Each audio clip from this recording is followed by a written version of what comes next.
you have never run for office, give you my insight on running for office, I wouldn't do it. Okay. I had the opportunity to, and I could not put myself in that place because I knew what my calling was. It wasn't to be an elected official, but anyone who puts themselves in front of people to be selected and then pursues it and then goes through whatever it takes to get there and then goes through the efforts to fulfill that role deserves not only appreciation, but recognition, respect, honor, and especially our own. We need to know how to honor our own leaders. If I was in church, I would ask y'all to say amen. Amen. It's not. Somebody asked me today in one of the interviews that I was doing, they asked me, why is this conversation so important? I just need to ground you all. Early this morning when I woke up, the first things I heard this morning was Dr. Martin Luther King's mountaintop speech. What most people don't know is that that was not a planned speech. He wasn't even going to go to that event that night. He had no intentions of being there. He was in Memphis for something altogether different. But they told him that one of the leaders said, Martin, the place is packed. They're waiting on you. You got to go. And he didn't have a prepared speech. He didn't have these words written out. And today, when I listened to him, that speech, I heard something that I have never heard before of all the times that I've heard that speech. I even did that speech. 19, Rebel Neil, you might remember the 19, Saginaw High did Selma in 1986 or 87. I played the role of Dr. Martin Luther King. My son, Hurley Coleman III, was preschooler. I got shot in the play and they thought I was dead. But I said that speech then, but today I heard it when he said, I've been to the mountaintop, I've seen the promised land. I may not get there with you, but we as a people will get to the promised land. For some reason, the phrase we as a people stood out and I couldn't get it out of my head. We as a people, then it dawned on me that we as a people are still fighting for some of the very same things that he was fighting for in 1968. And some of the same issues that he was dealing with. By that time, all the celebration of the March on Washington was over, and now he had become vilified by some of the people that he was working for. He was challenged by Black and white leaders. He was being pilloried in the newspaper. The FBI was hunting him, trying to stop him, accusing him of all kinds of things. And his whole heart was, I'm still trying to make this thing happen. He says, I've been to the mountaintop. I see what it looks like. I may not get there with you, but we as a people. If we had to ask him today, are we in the promised land? He saw what he could do.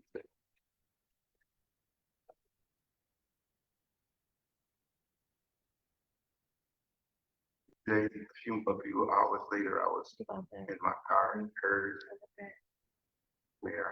the conversation Harry Belafonte had with Dr. King the night before he died. He said, Martin, what's wrong? What's wrong, Martin? What's wrong with you? He said, something bothering me. He said, Martin, what's bothering you? He said, Harry, I'm afraid that what I've led people into is not a good thing. He said, I'm afraid that this integration thing is not what we expect it to be. Because we want to be integrated into a system that is designed to destroy us. He said, and I think I may be leading us, I may have led us into a place where we may be able to be successful in Sodom and Gomorrah. Harry Belafonte said that Dr. King said that to him the night before he died. Well, tonight, what we're going to hear from these who have agreed to come, I'll say that again, they were invited and they were agreed to come. As the moderator, you will have to know that I am not going to allow this moment to be hijacked. by some frivolous agenda when there's so much at stake. You may hear me say, ma'am, sir, that is not what we're here for. And I'm going to need enough of you all who are sitting in the audience to join in with me so that we won't lose the power of this moment. We cannot afford to miss the fact that this conversation must happen.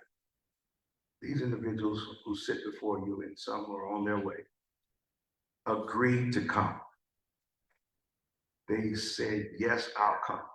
And all we've asked them to do is, from their perspective, tell us what they see as the state of Black Saginaw.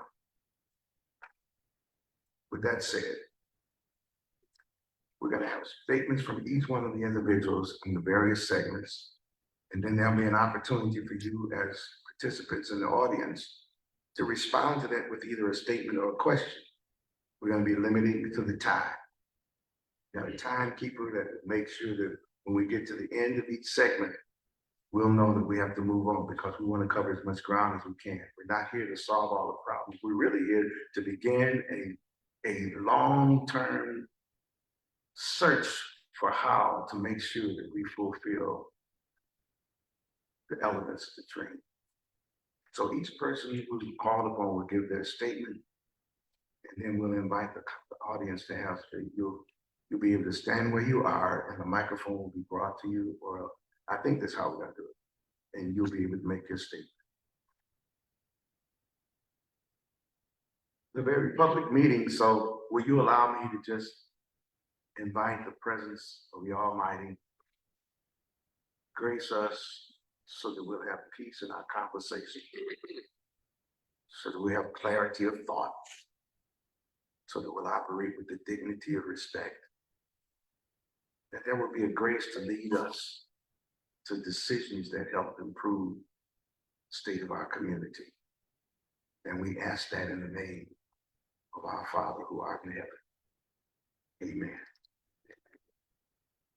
Our first speaker tonight is going to be a young lady who grew up in Saginaw, grew up in the neighborhood, played in the recreation department. When I was director of recreation, her family was so intimately involved. Her sister was one of my staff members. Lived right across the street from one of the most exciting recreation spots in the whole city of Saginaw, Bashan Pool. For those of you who don't know what it was like to get to the Miss Michon competition, you missed something that was really huge. I'm a church boy, so I really got a kick out of that. But our Mayor Brenda Moore, will give us her statement on economic development from her perspective in the Black community.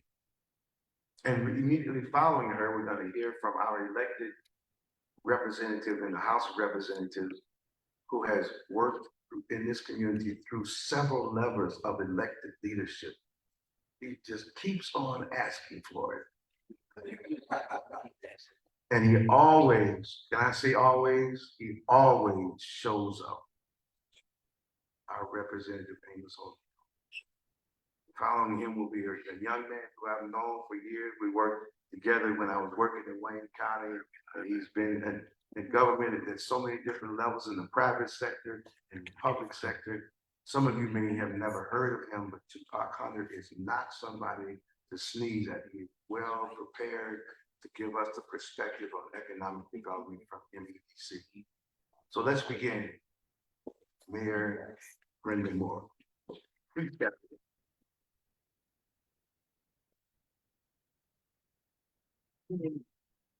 Good evening. This is a multi-task discussion. My discussion basically still stems back to all of everybody else. We talk about the state of the economics for the city of Saginaw right now. It may not be what we're moving slowly. It's a lot of movement going on in the city of Saginaw. There's a lot of things happening. No, you may not know them all now, but in due time, everything will be big. we talk about Dr. King to me. Since I've already been to the mountaintop, so I guess I'm the little junior Dr. King. Because I've already seen what we can be. We can't do anything economically unless we increase our population, one, housing, and the biggest one is jobs. When we talk about redeveloping Saginaw, I'm saying the city. I need all of y'all. I need everybody, all hands on deck. We have tried this over and over again, and we were divided. If we're gonna move forward, there is money out there. Rep. O'Neill and our NBC, they'll tell you, there's money here. Saginaw is a wealth of money. I bring people into this thing all the time, and they always say the same thing. It's a diamond in the rough. Where y'all be? Economics means working together. Collaboration. Are we gonna get there? Yeah, we're gonna get there. We're gonna get there because we're at the junction. I said it's a new season, it's a new day. Y'all, we've already walked into the new day. Now we just got to name and claim. And in order for us to do that as a body, we can't be divided. All of the division that we've had in the past, because I agreed to do this under duress. I'm gonna be honest, because who don't like getting beat up as me, especially for trying to do right. If I was doing wrong, you can beat me up all the time.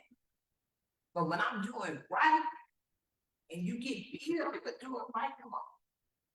Elected Bishop, you're so right. If I'd have known what I knew 12 years ago, I would have told y'all keep. But now that I'm here, I may not ever see the economic development that's gonna happen in this city. We've got things that are going to happen. The Memorial Cup is coming. We might have a sneak preview of a special entertainer coming in May. In May, do you understand what I'm saying? We talking about Saginaw, not Saginaw, Saginaw Austin. And for y'all to be saying Saginaw, cut it out. It's Saginaw Austin. If we want to change the image of Saginaw, it begins with us. It begins with us. We have to be the ones who step out and say, no. I've got friends who say Sag nasty, and I just look there. And I just tell them real quietly, speak it into existence as though it was so. Saginaw also. So when we talk about economics to me, we're getting there. If we didn't get this way overnight, then it's gonna take us some time. And I need everybody in the audience, whether you agree with me or not, I need you to believe it. Because you gotta believe in something, so why not me? Why not me? When I think back over my life, there are many things I keep doing. I hear it all the time. Why don't you stay inside and all? Because it's my home. Me and Amos grew up together. Can you imagine 2 people from the hood in political position? That's enough to make anybody run through his shop. Especially if you knew how I was as a kid. When I started telling y'all, I'm glad you cut it off, bitch, cut it off. Because you would have knew about all my intimacy and all of the things that I didn't do. But I must get something right because God chose me to be your leader. Yes, it was 8 other people who did. But at the end of the day, all of the things that I do for this city is through the grace of God. Yeah. I don't know what that's all about. You know, I mean, it is a new season. It is a new day. Fresh anointing has already come our way. The spirit of power and prosperity is a new season. And it's already. I'm not saying it's coming, it's here now. Now, you can, before you pass the microphone, give some indication of fiscal health of the community, what things people need to be prepared to do to, to embrace the work that you're doing without feeling too much. You know what, I hate when people do that to me. Cause I like to talk to y'all and tell y'all what's happening so that you understand. It made me have the Memorial Cup coming. And I want everybody in this room to take part in it. Whether you volunteer, whether you have a booth, whether you sell, I need you to be in the house. I need you, we will have over 10,000 people walking these streets for 10 days. That's one of the big things. My question to the group is always, what's next? Now that you got this Memorial Cup coming, what's next? I've got some friends who are working on bringing in entertainment. Who's gonna shock this city? For everybody who said it couldn't happen, we're gonna try to make it happen. There's a medical diamond getting ready to be developed, which means Central Michigan is now in year 3 and 4 to the city of Saginaw. Here we go again. I need everybody on hands on deck. I need everybody to greet me. And if you don't love them today, keep on trying to love them tomorrow. Okay? So when you see strange people walking around, we've got some development coming into town. You got a person who is just dynamic, who didn't give up, who is getting ready to build downtown up on East Tennessee. Is it East or West? East Tennessee. There are a lot of things. Soup Kitchen is getting ready to expand its capacity. There is a lot of things getting ready to happen in Saginaw. No, her Bishop is right. I'm so used to calling her. Bishop is right. There is so much going on in this city. There is money getting ready to come. SCDC and Saginaw owns money, small business. For this event that's coming in May, up to $5,000. You just got to apply and have your stuff in order when you apply. Don't come down there with no business. You gotta have a business plan. You gotta have a business plan. You gotta have certain things. We're getting ready to go back to again and open up the furnace and the roof scheme. And we're gonna do windows this time. Not all windows, we're just gonna give a portion of the money because windows are too high. We've been allocated out money for art. Yes, there's money left over. We're trying to decide where to go. You asked for it, we gave it to you. Now, if you catch now here, what are we gonna do? What are we gonna do as a people? All I hear is what I don't do. I need to start hearing from people sometime what I do. So at the end of the day, I go to bed, and I'm one of them ones, I talk trash. But when stuff is not right in my spirit, I don't rest. But those who know me, they know I take this personal. This whole little journey is a personal journey. It is a journey that I'm going to see. I may not see, but I bet you my grandchildren will. I may not see it, but my grandchildren will see the fruits of my labor. Thank you.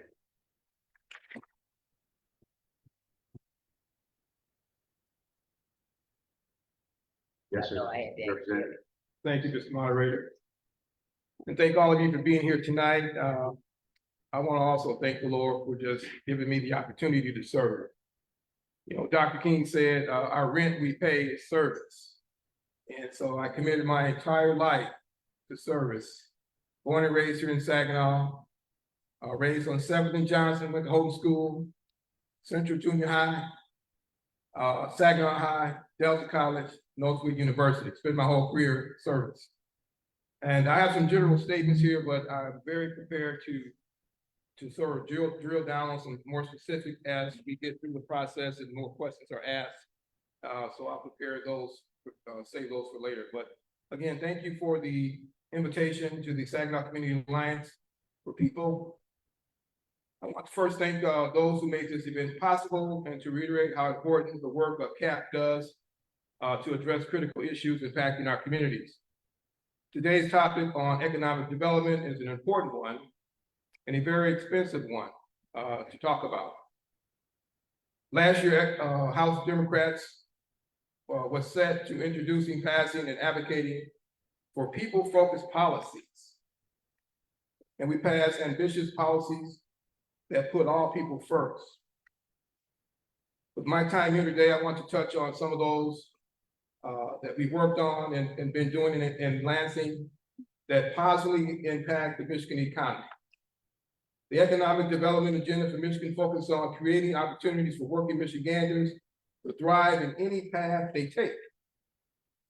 Legislation passed to promote economic development in our state includes passing working families tax credit. The EITC helps workers of all races, but it's especially impactful for people of color who are disproportionately represented in low-paying jobs due to past and present discrimination in workplace and educational institutions. This law sends an average combined refund of $3,150 to over 700,000 working families. That's right now. And in the Saginaw area alone, 10,500 people will be positively impacted by that law. The governor announced that these checks are beginning to be sent to Michiganders. We had a press conference here. I wasn't in town at the event, but Pastor Coleman, the event was here. You can verify what I'm saying. And so rolling back the retirement tax, the relief of the tax burden on retired individuals. All right, we got somebody happy about that. All right, that's right now too. An average of $1,000 back in the pocket of over 500,000 seniors households. That's right now. We passed bills for research and development R&D tax credits and to modify Renaissance loans. So when you say R&D, that's research and development, specifically to focus on next year automotive, right off 75. We've had 2 meetings thus far with next year and the speaker's office and myself talking about how we can benefit next year automotive to keep those jobs right here in Saginaw County. So Michigan has successfully attracted economic investments and created thousands of good paying jobs. And we continue to encourage that growth. Secondly, incentivizing research and development will help our state compete on a national, global stage. We're not competing with state to state. We're competing with the entire world for these jobs. Also, these targeted tax incentives, which include assistance for small businesses and our world-class research universities, will bring jobs and talent to Michigan. Not only that, Michigan has prioritized many different industries to help nurture local economic development and continue to support success of our people, such as transitioning auto industry electric transportation to battery production. We spent and allocated millions for that transition for this region and across the state so we can be competitive. We are also encouraging new job opportunities to continue to make Michigan competitive in the auto industry. We are focused on clean energy, paving the way for wind and solar production. That's a big deal. This will help drive Michigan energy independence and provide a blueprint for states across the Midwest and the nation. We are also supporting better public education by forgiving school debt of some of the largest predominantly Black school districts in the state of Michigan. That's a real big deal. That's a big, big deal. Also, this debt forgiveness frees up resources for those communities to be used in other areas of education, teacher support, and teacher success. Last year, we passed several bills focused on personal freedoms, as you know, such as the repeal for the 1931 abortion ban. These personal freedoms are important so people can make decisions that are right for them and their futures, while also providing more economic liberty because of these personal choices. We've also reinstated prevailing wage. That was a big deal. Prevailing wage laws establish minimum wage for skilled construction workers employed on taxpayers funded projects and to protect local construction standards in a competitive low bid process. Reinstating prevailing wage in Michigan means safer, higher quality construction projects completed by highly skilled workers and sets a fair competitive bidding process. As mentioned before, these are just some of the many wonderful opportunities that we've created here in the state of Michigan.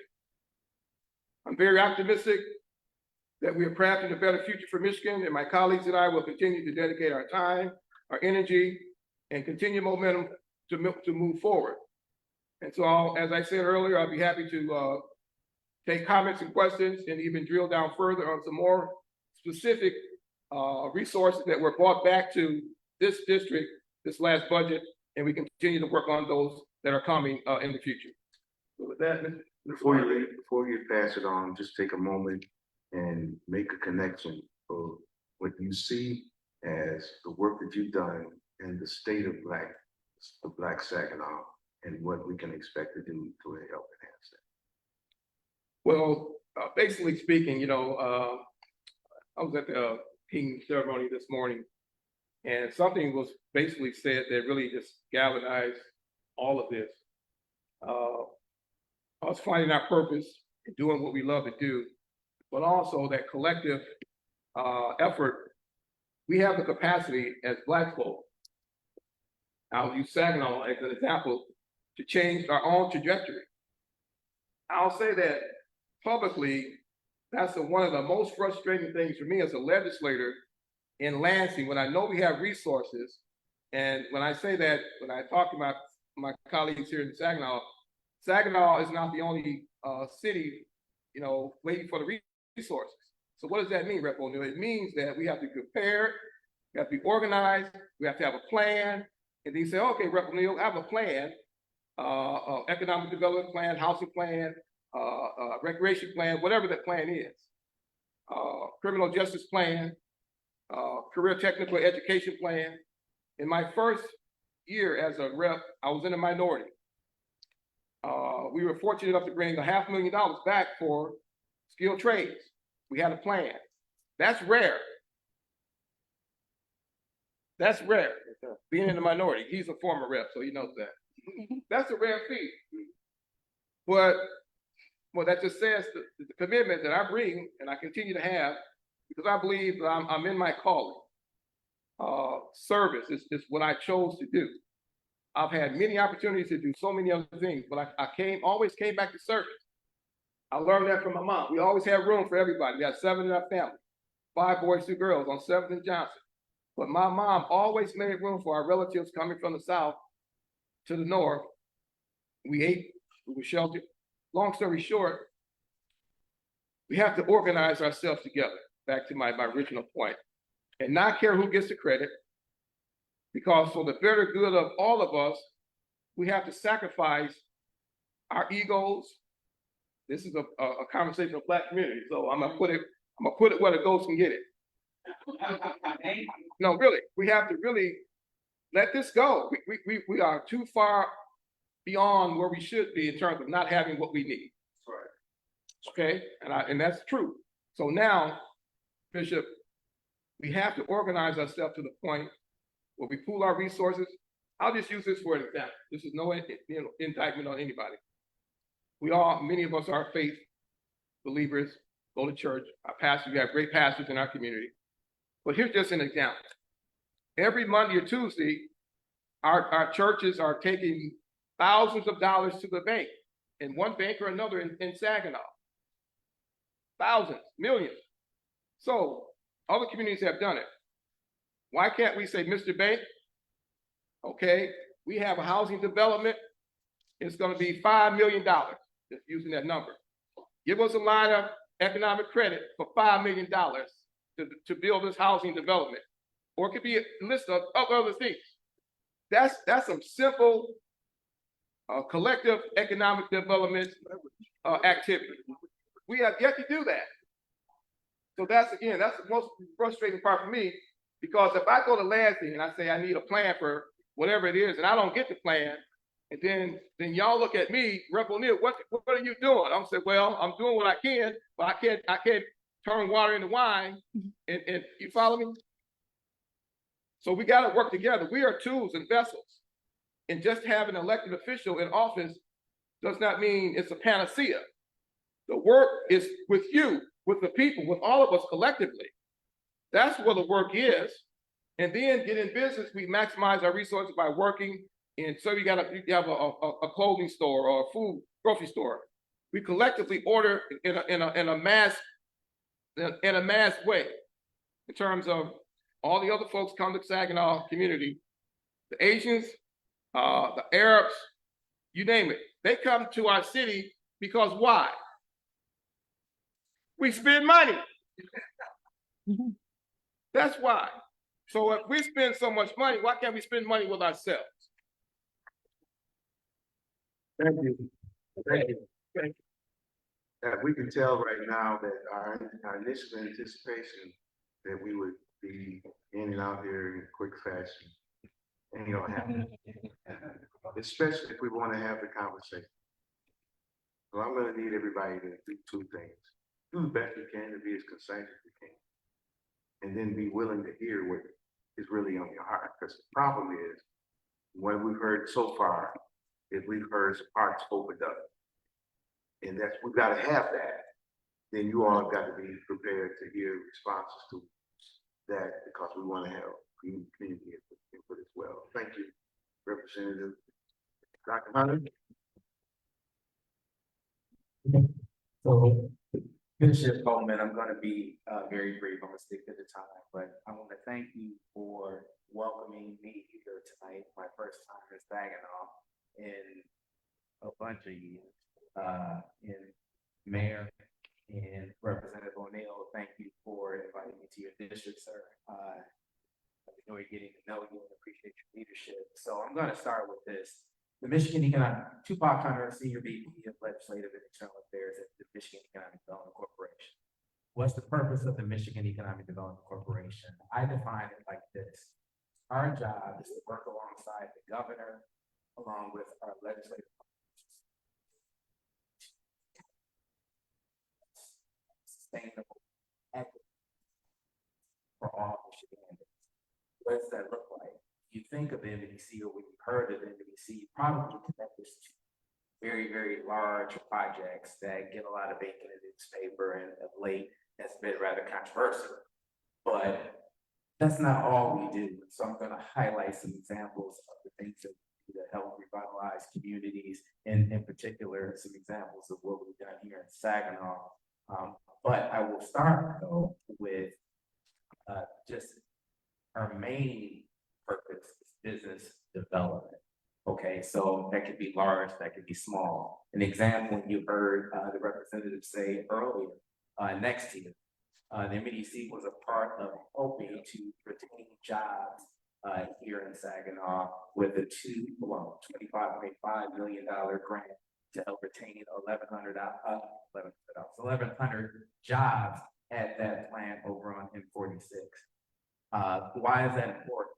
Well, as major companies like Nextier, as they retool, as they look to expand, they need the assistance of government. And we see it as a value to invest in those efforts so that those jobs stay right here in Saginaw, and so that the citizens of Saginaw have the opportunity to get those jobs. It's just, but that didn't stop there. You have to make sure that workers are trained and retrained in order to be competitive for those jobs. So let me just say that, and then number two, I want to say the governor's strategy for economic development is what we follow, and that's investing in our people. You heard a little bit about that, revitalizing our places across the state, and competing for more projects. So in Saginaw, we provided various forms for our suite of programs. Again, you have the big projects that you hear about, but you hear it every day. We have people working in communities across the state, working on programs and projects that benefit communities just like this one. So what does it look like here in Saginaw? We've supported 67 projects representing 147 jobs committed, $43 million in public support, and almost $300 million in private investment. So you heard a little bit about the 2024 Canadian Hockey League Memorial Cup, big deal here locally. Well, the Michigan Strategic Fund, which is staffed by the Michigan Economic Development Corporation, is responsible for almost $2.5 million in grants to support this initiative. I think that's an important step to help make that event that's so important for this area a success. Also, on the Michigan Arts and Cultural Council has donated invested a little over $300,000 in grants to support community organizations across this community. Also, in the area of revitalization and placemaking, the Adams Street Development Mixed Use Project received a $4.5 million RAP 2.0 grant. RAP stands for Revitalization and Placemaking. So again, supporting housing, commercial development, and the like. And also a project that I heard about that really excited me, so the Shine Bright Saginaw mural project. Well, I saw just yesterday that the crowdfunding campaign is doing very well there. The $50,000 that you need to raise to get a match from the MEDC, you're already just a little north of 40,000. So we are. This is really cool because this is going to transform, as you know, the old town Saginaw riverfront silos into a giant mural that's going to make Saginaw second only to the Toledo glass city.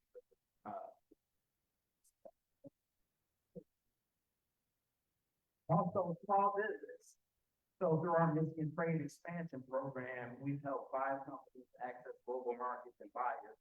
Together, these 5 companies that we've helped over just the last year, they reported to us $30 million in export sales that came in as a result. So that is a direct impact. And lastly, program provided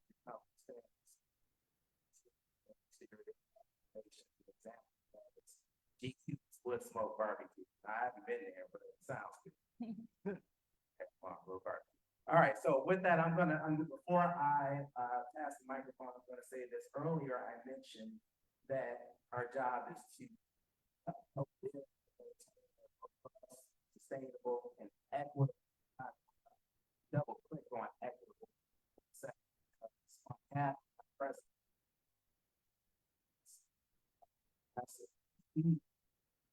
Is a very dynamic. There are leaders that get it every day and upon us every day to make sure that we are driving and creating opportunities for diversity and equity and all. So I see Senator Ribbon in the back and others to make sure that we are supporting communities like Saginaw. And I'm telling you, that happens automatically. It happens as a result of intentional effort, working with leadership locally, Madam Mayor, as well as your delegation, state legislature to help make it happen. So, see yours truly, your representatives, to work together to make things better here in Saginaw. I'm from Detroit. I know it's like to come from the bottom and come roaring back. We aren't there yet, but we got a lot of work to do, but we're committed and just determined to do it. So thank you very much. Thank you. Our program format allows for opportunities for comments or questions. It's a very limited amount of time, so we'll have two comments or questions from the audience. And notice that when you're listening to what's being said, our goal is to get us to think about what does this mean as it relates to the state of the Black community in Saginaw. One person on each side of the room. One hand is already up. speak about economic development, be directly connected to economic development. Please. Hey, this is Dolores from KMC Air Community. And, thank you guys for coming out and right here. None of you correct, we've been working sort of work for about a month, but you can't stop. My question today is, I'm native Saginaw, and I'm gonna make this in the mayor all my life. You talked about the investment KMC has made in this region. What percentage of that was to minorities, specifically African Americans, Hispanics, and so on? Good question.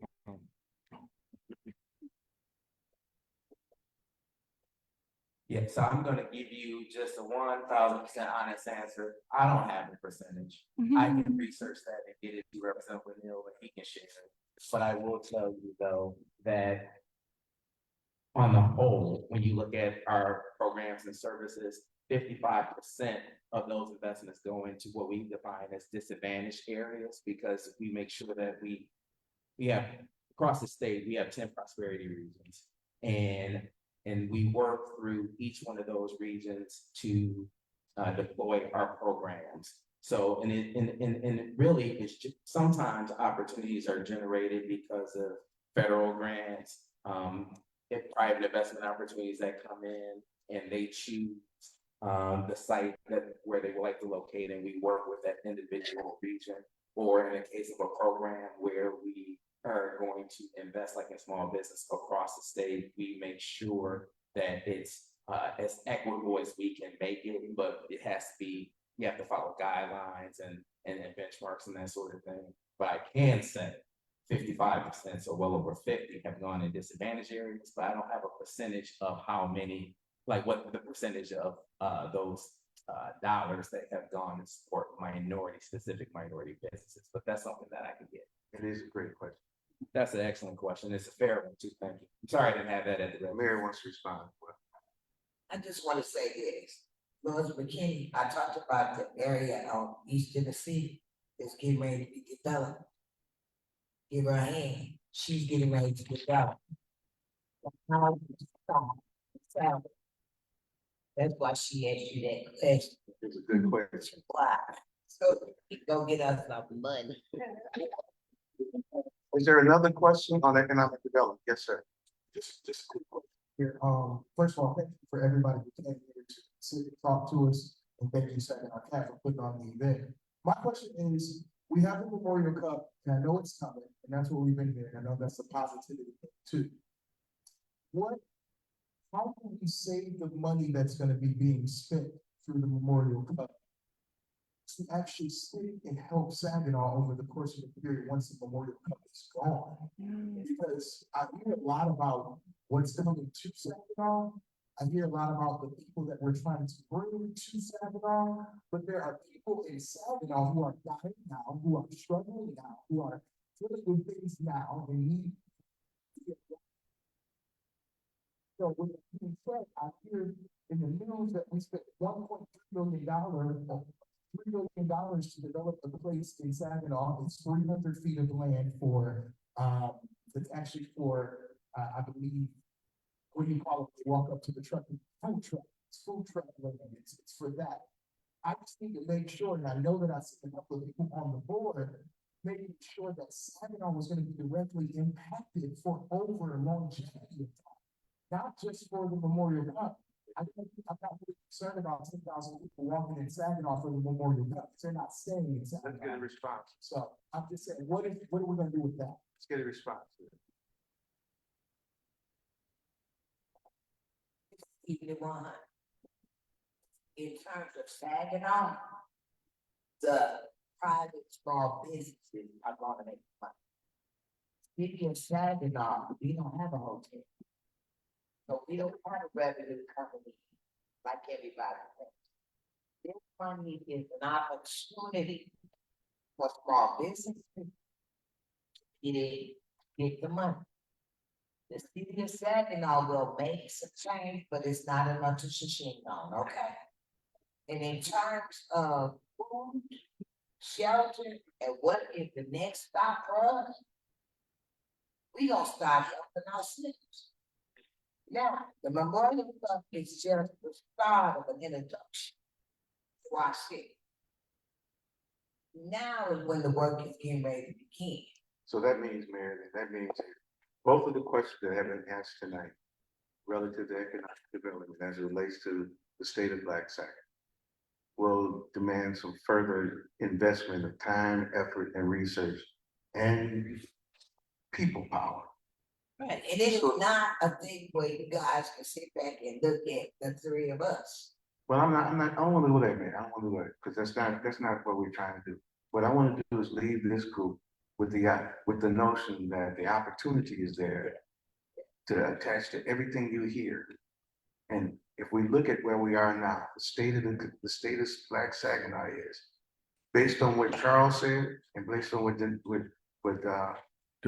Dolores said, it says that there's an opportunity for connection there, but the state of Black Saginaw is that the connection hasn't been made yet.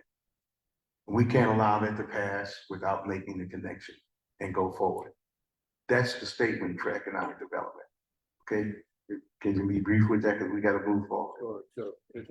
I'll just say to that point, very good comment. You know, Mr. Tupac, director of MEDC, we just had a meeting about a week ago. Just talking about economic development. But what I have to just implore you to think about as a city and as a group of a family, you know, we have to position ourselves to offer something. You know, whether it's a food truck, whether it's a service, we have to position ourselves. Why did I say that, Representative? Because the track record has been shown that once we have our game plan together, then we can pull the resources in. We have done that. We've been able to pull the resources in. Okay? And so that's the key, Bishop. Collectively working together, whatever that idea or that initiative is. Okay, And then we bring it to the table and we can work it. we got work to do. Yes. We got work to do. Thank you for the economic development conversation. We need to move forward to the next statement, which is a perfect connection, perfect segue for what you've already heard. And that segue is civic engagement. Civic engagement is the people being involved in the decisions that will be made, making things. With us is Terry Pruitt, who's the president of the Saginaw NAACP, and Jeffrey Bulls, who is the chairperson and president of CAP. Please give us your thoughts, Dr. Pruitt. Appreciate him. Welcome him with your hands. Let me say, first of all, Bishop, thank you for not reading my 6-page resume, the file. But I also want to say thank you to those who extended the invitation. One of the things that I think you know about Terry Pruitt is that if you invite me to the table, I will be at the table. I've never been one to shy away from short discussion. I'm just saying that Dr. King has a special place in my heart and in my life. I am, by my own definition, a very direct beneficiary of the civil rights movement. I may not look it. I'm 75 years old. I will be 76 next month. And when I think about what I've been able to searching for a word, accomplishment comes first. I don't want you to misinterpret that word. But 25 years old, 26 years old, I was a city department head. I was sharing with early the third year that I was part of SADC that built this building with city funds in 1974. It was one of the first projects that we put together as part of Saginaw Economic Development. This was originally a skating rink. that was minority owned. Jerry White, other folks who owned it. So I'm a direct beneficiary of that. I went on to be, corporate lobbyist, director of public affairs for an international corporation, one of only two black corporate lobbyists in Lansing and Washington, over a 10-year period. I was director of public affairs for Dow Corning Corporation. And my involvement in the world of diversity and equity and trying to make sure that our voice was a part of the decisions. I have been a part of that for more than 50 years in this community. So I'm not gonna run away from it. I get into discussions all the time with people who disagree with me because of the position I hold. That's your right to disagree with me. But I'm gonna tell you this, I do nothing on a daily basis that where I don't think about how I can make this quality of life in this community better for every one of us. Now, let's talk about that thing called civic engagement, because I need to put it in just a couple minutes, the context when we use these phrases, these terms. I'm not gonna go to any fancy dictionary or anything like that. This is Terry Pruitt talking to you. This is about citizens connecting to the issues and problems in their communities and deciding a level of commitment to help solve those problems. It's just that simple.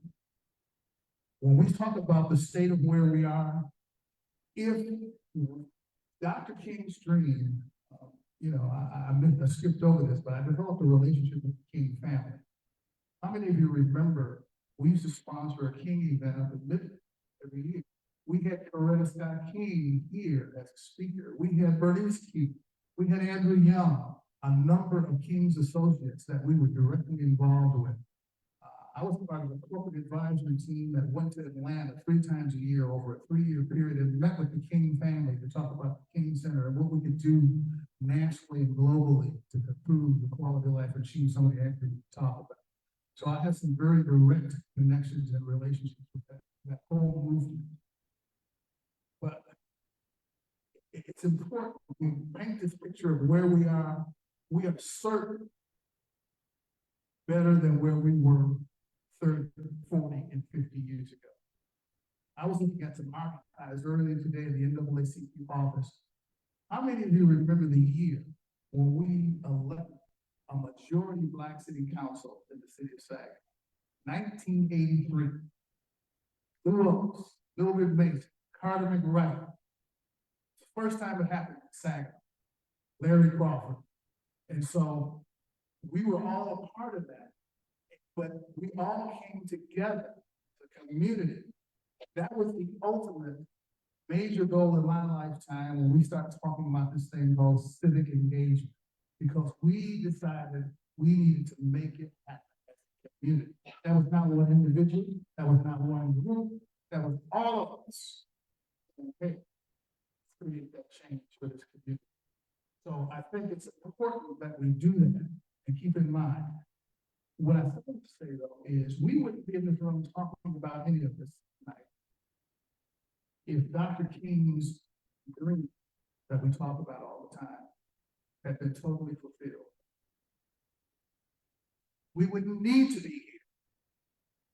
We wouldn't need to keep working for for equity and achievement in our community and economic equity, social equity, political equity.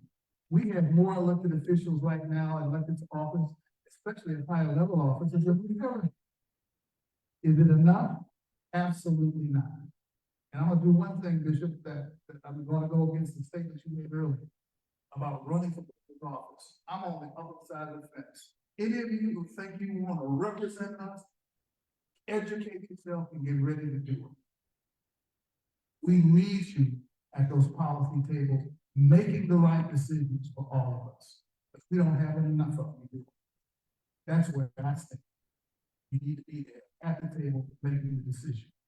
When I was in corporate America, one of the things we did at Dow was launch a whole product line for Black hair care when we had the charity girl.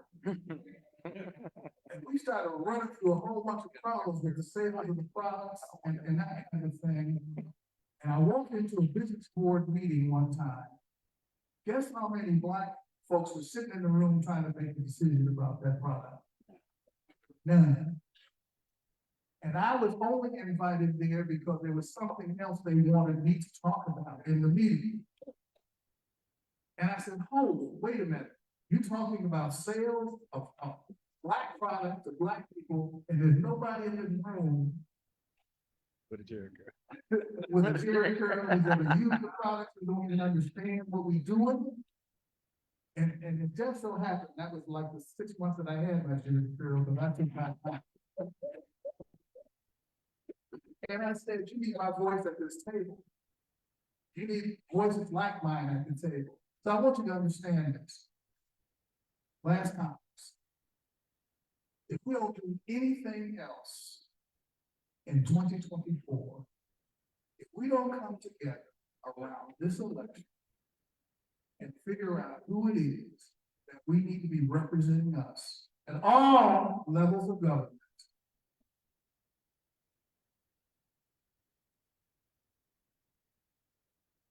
then I'm not really sure why we need to continue to have these kind of meetings.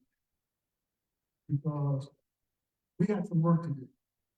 And what the data and history tells us is, normal ones, people who look like us, that historically don't vote at the same rate as other folks. It also tells us, when we do, we make a difference. When we make a difference. All right? So, you're gonna hear a lot more about it. I've got a couple meetings with some pastors and a bunch of folks now, talk about how we come together. Jeff, I'm gonna invite you to that meeting, okay? I want you there. So on January 30th, 2 weeks from tomorrow night, we gotta have a meeting to talk about how we come together and begin that discussion because time is running out. We gotta make it happen around the election this time. Thank you.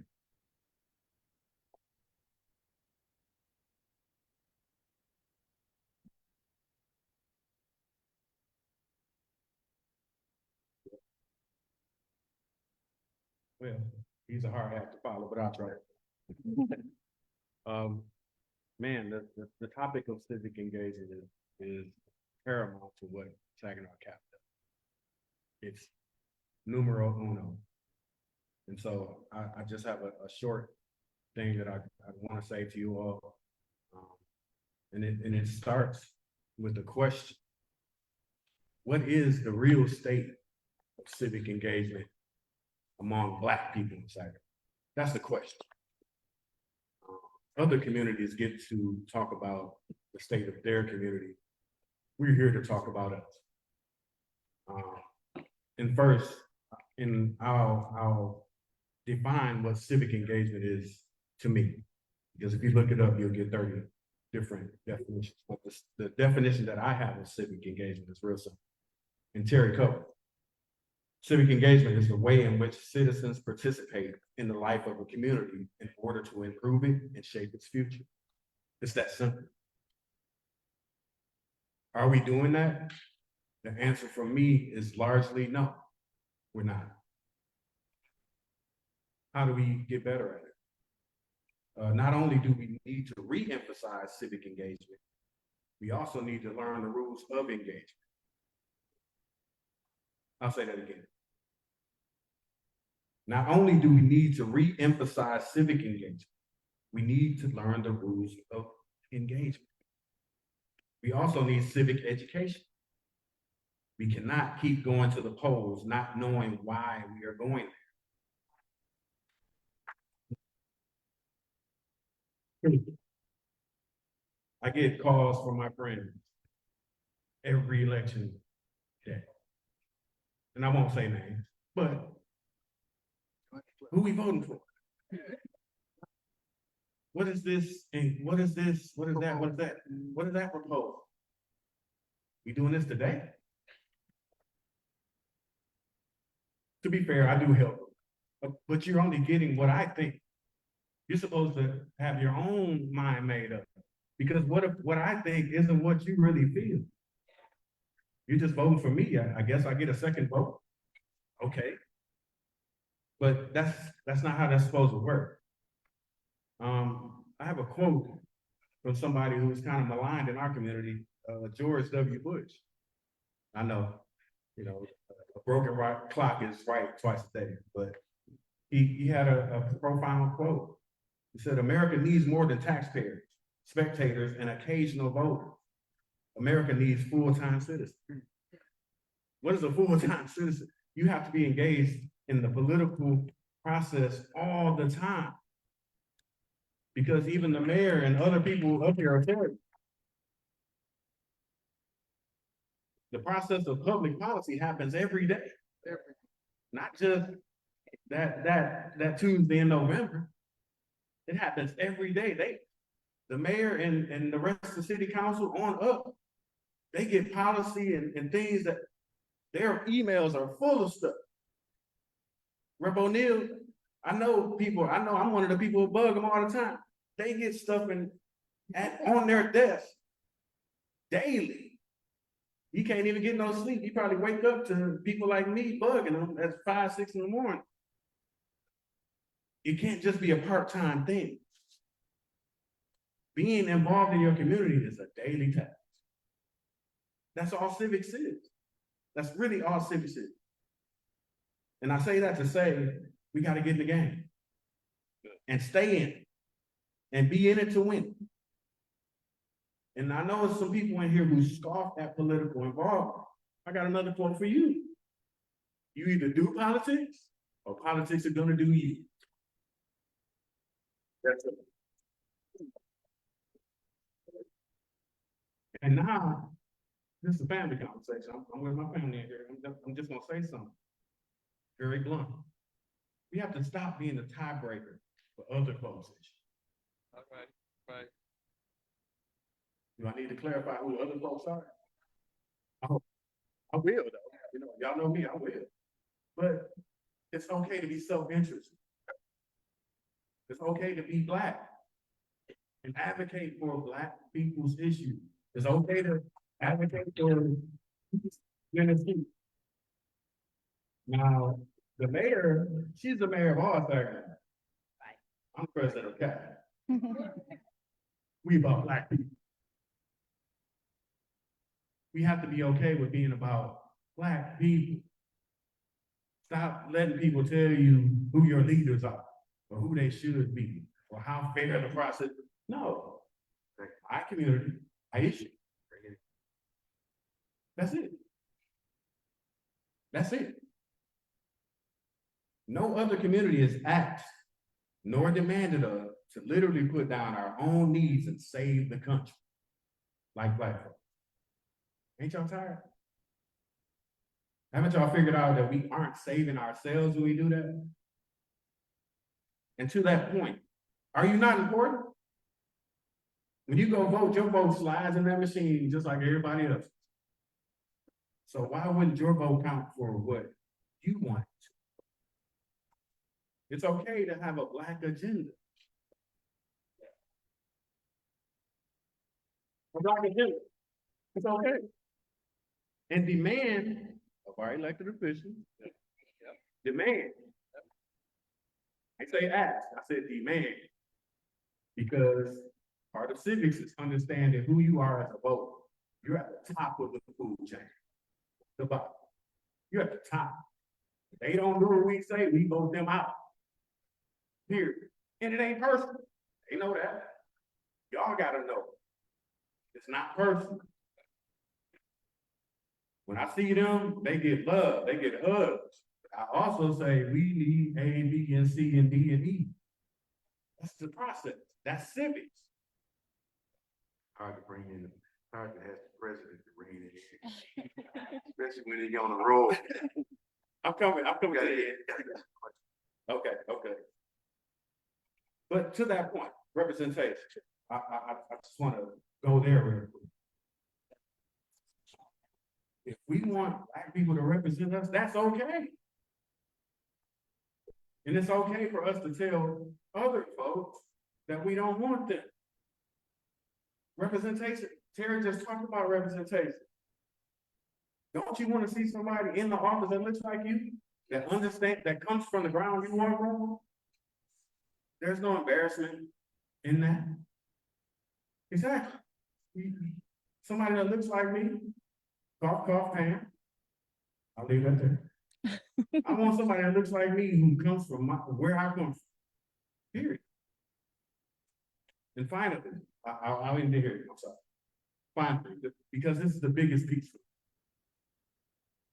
Why are we teaching our children how government works? We bring our young folks in and say, hey, do this menial task, move these chairs around, do that. We ain't teaching them how this process works, and they're the ones that's gonna take over for us. We ain't gonna live forever. They're the ones that's gonna take over for this. As early as elementary school, our kids should know branches of government, from the federal government down to the state level, to the county level, township level, city level.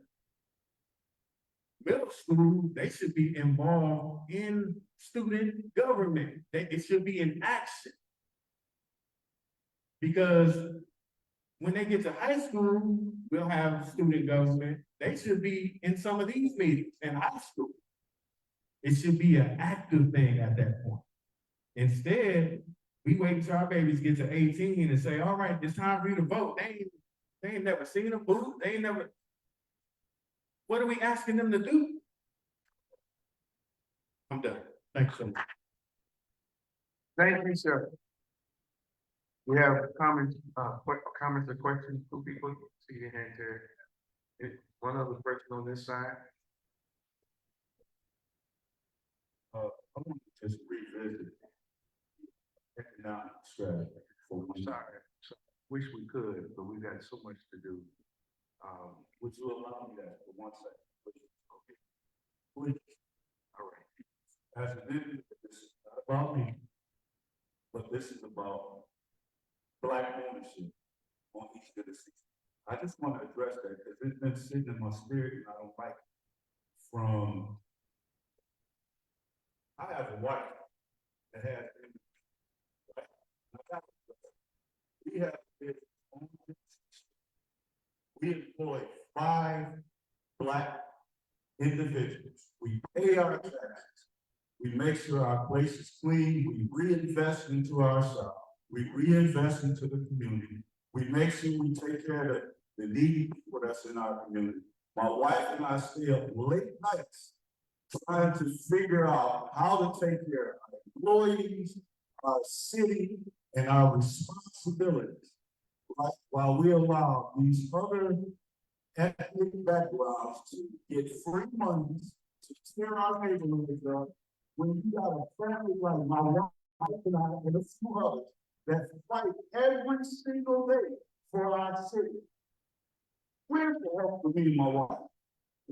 Something that Black business on Tennessee that we push every single day. And I apologize for changing the narrative like that, but my city is the place that I love.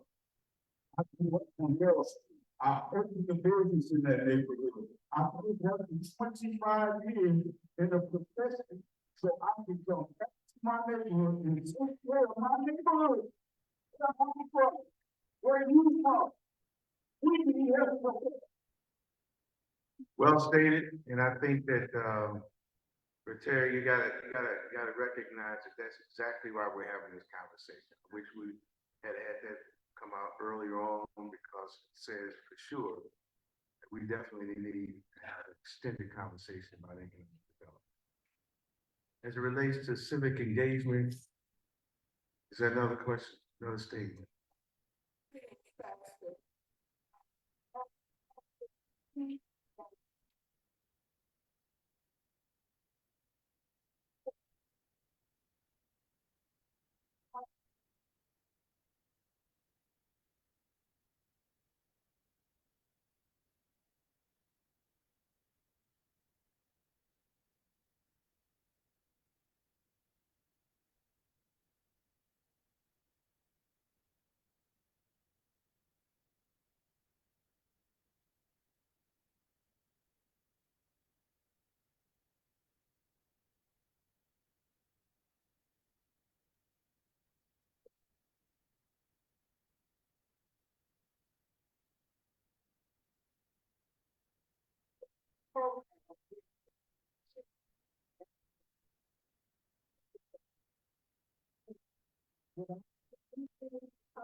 That's a good question. I'm gonna put it back to civic engagement to respond if I'm trying to stay within the framework. And let me just say to you all, you just say it. It's not going to be a quick, easy conversation tonight. There's gonna be some things that are gonna be raised, that's gonna be really challenging. We gotta hear them, but we also have to recognize that we came here to start this real conversation. Let's not be afraid of it, but then let's understand we gotta walk through this. And that means we gotta have some boundaries. From citizen engagement, respond specifically to that in a brief way. So, a couple of the words that I was gonna use, because none of it happens overnight. This is the starting point. Let me just go in one direction, I think response to both her issue and even Sherry's to some. Advocacy is what civic engagement is all about. It is putting the issue out there, and sitting down and taking the time, in a way to figure out how do we all create the kind of fairness that we want to see. Now, let me just say this. City council members, you can close your eyes and put your hands over your ears with this, because I'm gonna use the word tax cut. I have been a part of 3 movements changing some of that over 20 years. Early, you can recall some. And when we start talking about availability of resources to address some of the things that we're talking about right now, we're the only community in the entire United States that says we cannot benefit from the economic growth and development in our community because of the cap that says you can only collect $3 billion a year in general tax revenue. Do you understand that if those dollars were available, we'd be talking about annual programs to repair furnaces and put windows in houses and put roofs on. We'd be talking about making grants available to youth development and training for our youth. We gotta do something about that, folks. There's enough substance and energy in the room and enough people to make it happen. As it relates to civic engagement, I'll just make this, they the community connected with your community.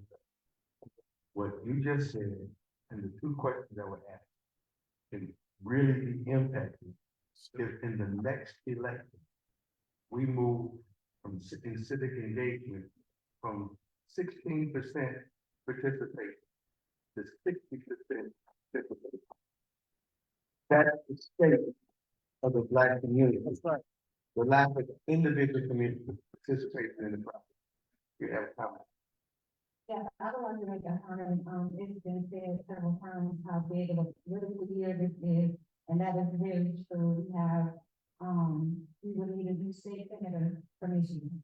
We will have a new congressperson representing our district. But more importantly, locally, there will be 6 seats open on our Saginaw City Council. That's the type of civic engagement we need. There will be 3 seats open on our Saginaw Board of Education. The people making the decisions about the new schools and making the decisions about the curriculum for our children. That's the type of civic engagement that we need. A lot of people here are concerned about those issues. How concerned are you? Are you concerned enough to run for a seat? We do a lot of complaining about the decisions that our city council makes, and I am one of those people. They disagree with sometimes about the decisions that they're making. But I'm here as a city council to know what's going on with our decisions. If you do not agree with our city council, there are 6 seats open. That means that we have the power and the ability to flip city council Well, so they can start making the decisions that you would like to see in the community. That's the type of civic engagement that we need, paying attention to what's going on locally, not just statewide, but not just nationwide, but we need to focus locally on what's going on in our own community. perfect. Sorry, I was talking. Sorry, give it people this platform. The purpose of this conversation tonight is to lift up it so that we can see the state of where it is. So you could hear it, only from those who are in position, those who desire a position, and those who will want. There's one thing you said that's true. I didn't say don't run. No, I would. That's that correct. That's that correct. We talk about economic development. We talk about civic engagement. And the next level of conversation is going to be a Board of Education, because we're still waiting on one panelist to arrive. So when we want to talk about public education, we have the president of the Saginaw Public School here. He is a pastor. He is the guy I've been knowing my whole life. Very accomplished speaker and presenter, Dr. Charles Coleman, is here on behalf of the Saginaw Board of Education to speak about the state of education in the Black community. And sitting next to him is one of the most vibrant and brightest young men that we know. We've seen him do such incredible things. We can't wait to hear his voice, his perspective on the state of education in the Black community from a student perspective, Julian Morris. So now you've seen how things have gone. We know that we're trying to walk through. Sometimes people that get on the program later have less time than people in the beginning. But take the opportunity to give it your heart and talk about the state of the Black community as it relates to education and what we need to know. Thank you. Thank you, Pat, for putting this together. It reminds me of some of the things that we were doing years ago. When meetings like this were the norm rather than the exception. We need to get back to the place where discussions like this are the norm rather than the exception. We will invite our executive with us so they can hear what we think, what we have to say. So I'm glad to be here representing what we at the Saginaw Public Board of Education think is the most exciting district in Saginaw. Several years ago, I was invited to a meeting of community leaders.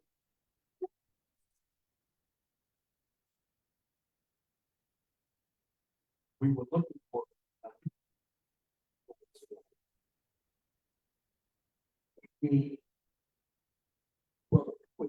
we've been at this longer than anybody else ever made. I started the activity. I've been at it for long. When I was elected, and I went to state that I was attended at the level of the board, what the class, how the board, but use the Saginaw Board of Education as how that function as a public education board. Today, 7 people who said have turned the education around. And in December, American School Board Judge happened.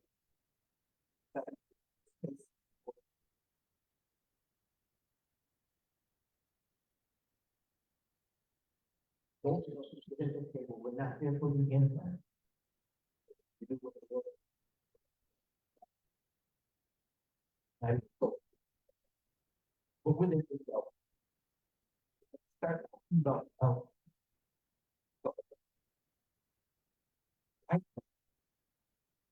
that of the school district is invested of $150 billion in public education. 150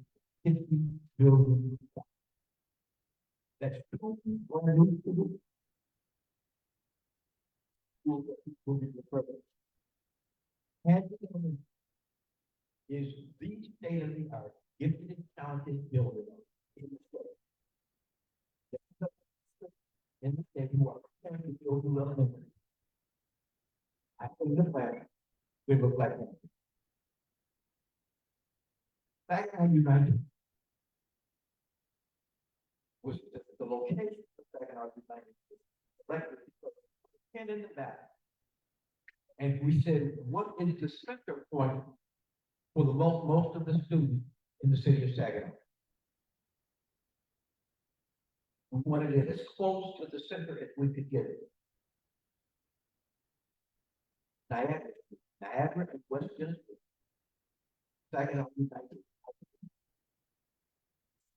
30,000 square feet. 5 stories. State of the art. Nothing in the state, anything like it. But more important to the leaders of the district. Having a nice building is good. But the rigor of the curriculum building is good is more important. It is more important in our opinion that what is being taught and what is being learned in that building, the highest quality.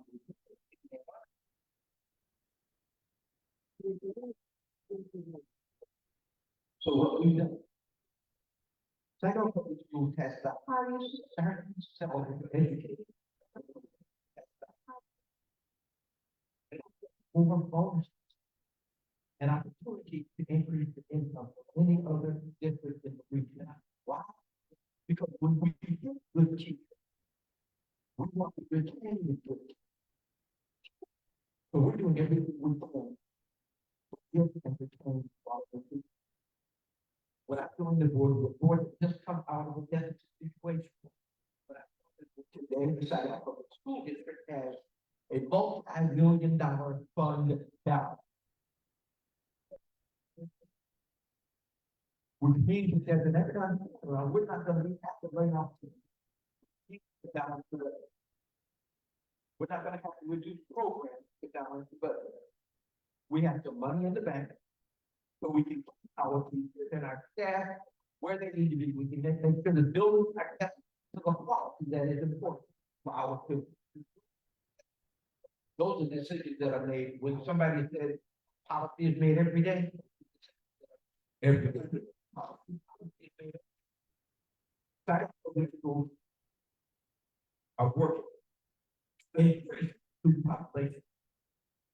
There's only 2 districts in the state of Michigan where student population has increased what we have 4 years. One of them is Kalamazoo. The other, Saginaw Public Schools.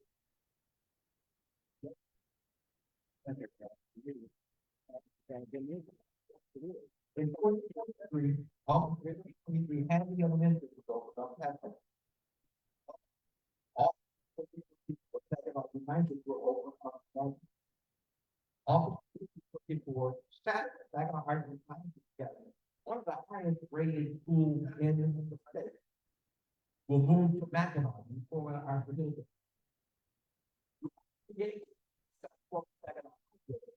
And east side of the middle school, Saginaw Middle. Doing everything. Make it better. But there are several things we have to make our community grow. It's COVID, you cannot have it. The quality, low income and market rate housing. You need the community to feel that they're going to be fair. You need quality after school, quality of life opportunity. You need quality employment, quality public education. Let me just make this final public. There was a time when I first got involved in public service that the black local elected officials met on a regular basis to talk about how we can coalesce and make things happen. I'm the president of the board of education. I'm willing to sit down with any other elected official in Saginaw County to talk about what we can do to improve the quality of life in the Black Saginaw. Thank you. So, like you said, my name is Julian Morris. I'm the engineer of the staff. Right now. My house. You can just keep it.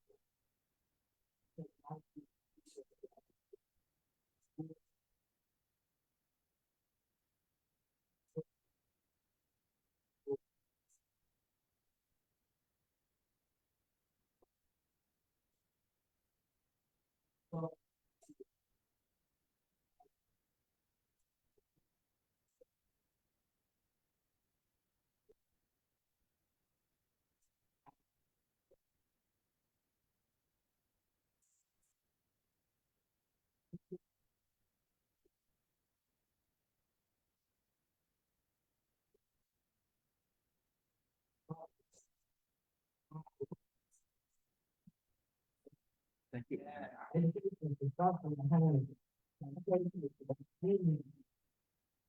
Including really to get active and play a role in our education. Go to the schools for us, and I think it's supporting them. And so, the whole prevention, all the board of education, so, all of the board of policy, and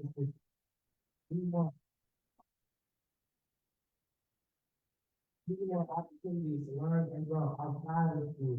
These mentors, these teachers that are really good. These people are good, not one running the school.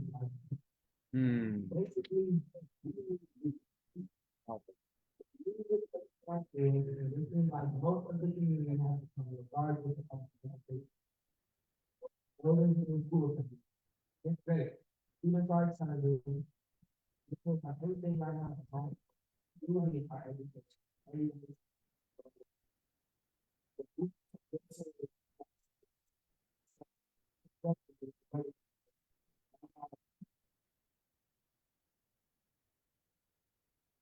Sometimes I just want to be more community support in the schools and outside. There were a lot of people say that my generation is lost. That's how many children. Like, that's the time. It's hope.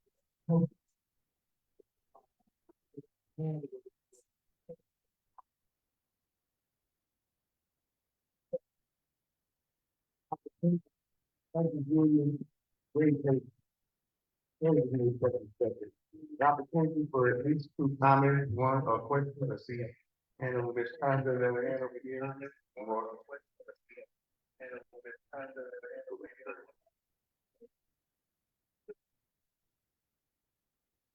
Put the mic up to you.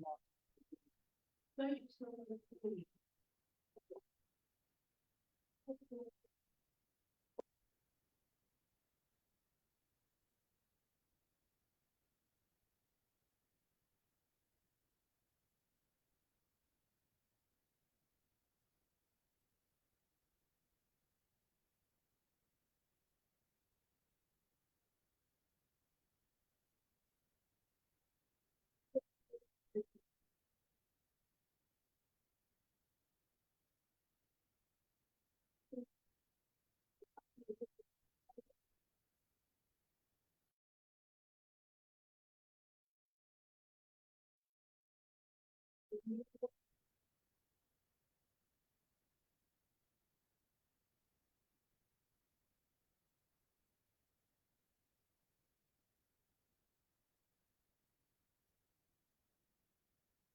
Thank you.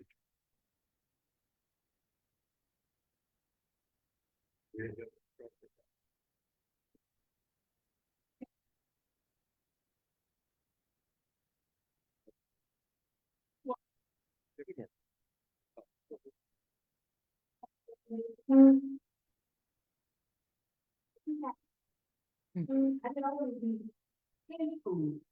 I went to the convention, I really from. And I was doing it, I was doing it, that's okay, but I have all the convention.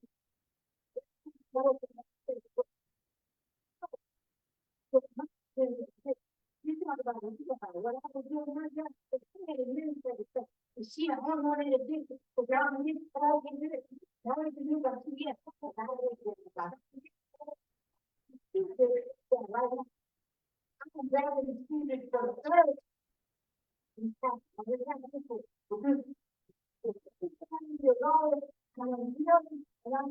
So no, don't anybody think I can keep them in? I'm pretty sure education. My son educated kids are 5 to 7 years old. They got more control than those just about 108, 7, and I'm secret and I'm not. And they say, they can't do it. So when they from your mind, you know you're right, but the original book.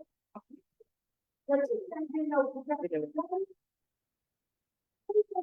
Some you don't know what to do.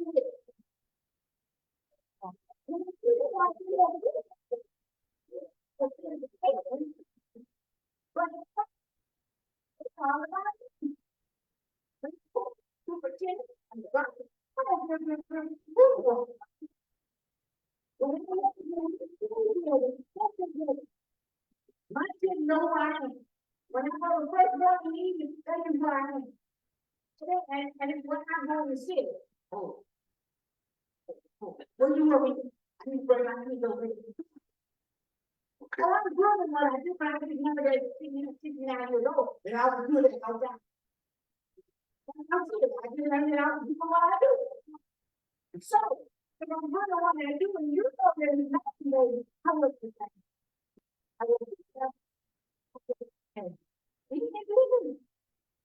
I never wanted to say my, I said, guess what? Well, I'm getting out of here. I made it. So, if I can say, so people that didn't have kids, the best for them was everywhere else. And for you, this is second grade. You're the one who's coming, oh girl, I can start. And in February, and in May, the brother had moved. Thank God for that. But I got a little upset, I said, I'm gonna fix it. You know what? Like, nobody in the second grade reading level, the same second grade students, I had 2 months. Nobody read second grade level, nobody read third grade level, 4th, 5th, 6th grade level. Don't tell me what you have been teaching is the spirit of God. And most of you guys in the past, God didn't give you that gift, God gave you that job. Shame on you. one more statement.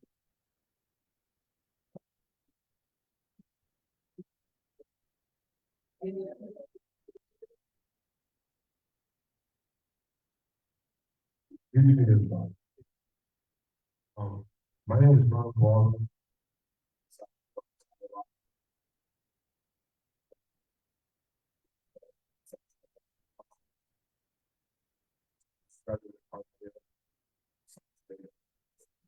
Blue.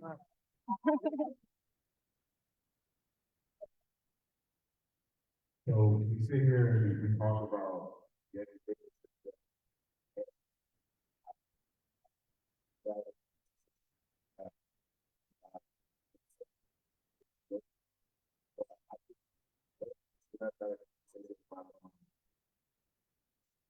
The truth is, the education system is bad. We're telling our parents the education system is bad. We have this bad stigma, that might be true. And we go and we tell them, because your education is bad, because all this is going on, this is what you can and cannot do. And as a person that spent 12 years in this education system, I have a 3.6 GPA at the top 5 in the public university.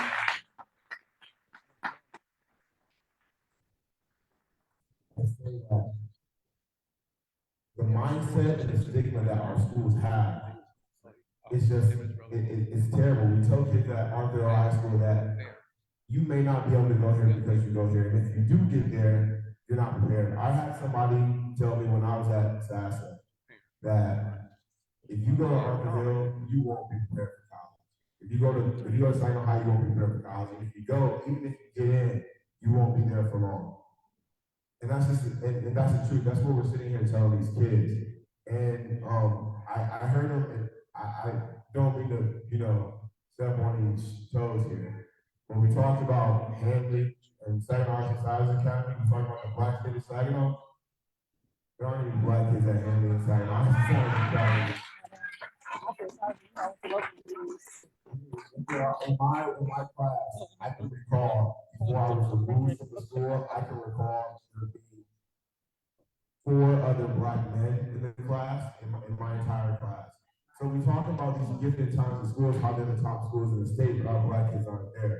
Our black boys boys and our black girls that have come from the school, we need to support education.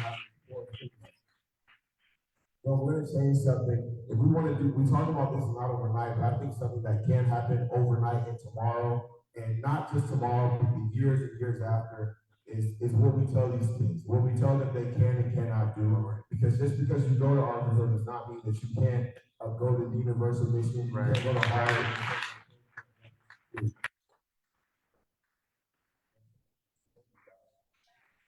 If that's all you have to say, you said a lot. Let me express something to you right now, because we have one last presentation. Let me express something to you right now that this event was supposed to do. This event was supposed to do exactly what has happened. There's some itches that need to be scratched. There's some issues that need to be exposed. Some conversations that need to be happening. They've got to start somewhere. This is the beginning of the year. We got time to work our way through some real issues, some real conversations, if we want to be courageous enough to do it. So let's appreciate all the comments that have been made so far. Come on, President. Discussion is going to happen now, as you've heard from the economic development from our elected officials. You've heard about civic engagement from community outreach. You've heard about education from not only the leader, but the participant. And now we're going to talk about housing. There are two people sitting at the table who have a perspective on housing. George Copeland is a city council person, but he's also part of the housing leadership in the city of Saginaw. He is a young, aggressive, brilliant Saginaw guy. We will speak, and then we'll also hear from the director of Saginaw County Community Action Center. This unbelievable young man that I've known all of his life, and I could spend the next 25 days bragging on him. He got a great name, phenomenal name.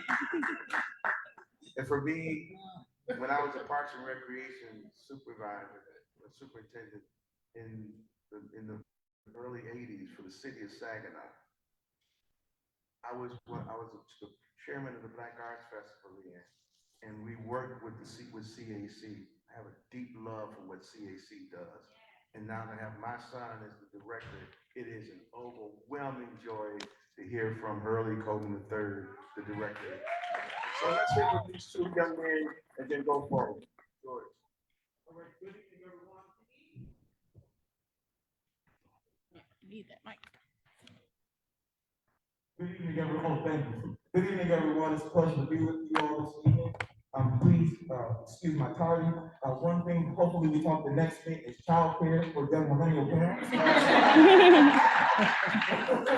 So that's a new thing. But what I wanted to share was really, as a representative, I am one of the commissioners. Our executive director is Leslie Fox, and our commission chair is Commissioner Lisa Coney.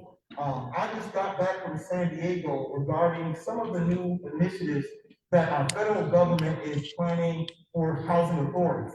The one thing that I've been on this commission for around 2 years now, learning about the impact of housing. So we know Saginaw housing has a history, okay? Now, I was born in '93, so I can't say I was there, lived it, and experienced it. The only thing I can say there is I can see the ramifications and I have a responsibility to work through that, move forward.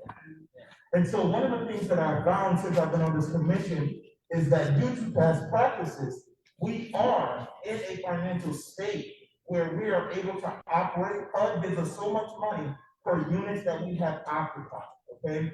But then we have a lot of conversations about vouchers. There is a difference between the federal government's vouchers and the state of Michigan's vouchers. So HUD, Saginaw Housing Authority, we only have 5 properties, plus some scattered sites. But there are some other developments that are privately owned that benefit from state vouchers that we can actually benefit from. If we pool our dollars together and began to start our own development firm, we can actually profit from these same vouchers that the state and the government provide. It's just that Saginaw Housing Authority is the authority for the city of Saginaw. And I said it last week at our council meeting, at our strategic planning meeting, I hope that even in the next future, that we can have additional conversations on how we can go back to the drawing board. There's a lot of opportunities, there's a lot of growth going on.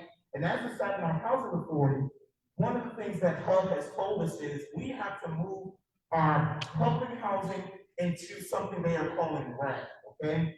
With this RAD development, it is so that we can use vouchers that are currently out there not being used. Because public housing is specified for that particular use, we cannot use vouchers in that space. But going into this RAD program, we are now going to be able to put vouchers in that same space. The challenge is funding. We need the additional funding. We had some properties and we had some performers created, but we're still in need. We've been working on this for over a year and a half. Other states are getting this done. We're trying not to go the complete public sector, but we are in need of additional funds to make this happen. And when it happens, it will be a great asset to our community. But we need the partnership. We need the main support from our city and local government. And it's not going to be overnight. It is going to be conversations. There is going to be things that we have to work through. But that's where we are in the state of Saginaw Housing Authority. The other thing I want to talk about is something that I never knew about until I joined the commission. And that is if you're part of the Saginaw Housing Authority, we talk about generational wealth and actually bringing our community up. We actually have the Family Self-Sufficiency Program, okay? This is a program that supports those who are in public housing and building escrow to get their own housing. So it is a program that you have to be committed to, and because it follows HUD guidelines, it's very strict. I can't change it. The federal government changes that, okay? So when we elect our next congresswoman, that would be an opportunity for us to say was well there.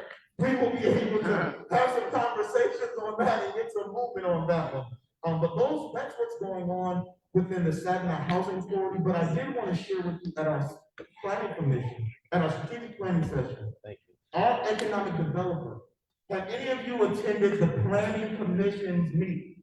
Not city council meeting, but our planning commission that really operates on a lot of the zoning, on a lot of the building. Okay, so I'm going to encourage you all that are here, Councilman Ostash and Mayor Moore, they are on that commission. And this commission really takes part in a lot of the development before it gets to city council. And can y'all tell me, say amen or something? Okay, all right, so holler at me afterwards. Oh, no, don't even do that. Go to the City of Saginaw's website, watch our strategic planning meeting, get the notes from Cassie Zimmerman to talk about some of the new zoning that they will be approving soon that will make it easier for us to build single-family dwellings in our community. Thank you. Thank you.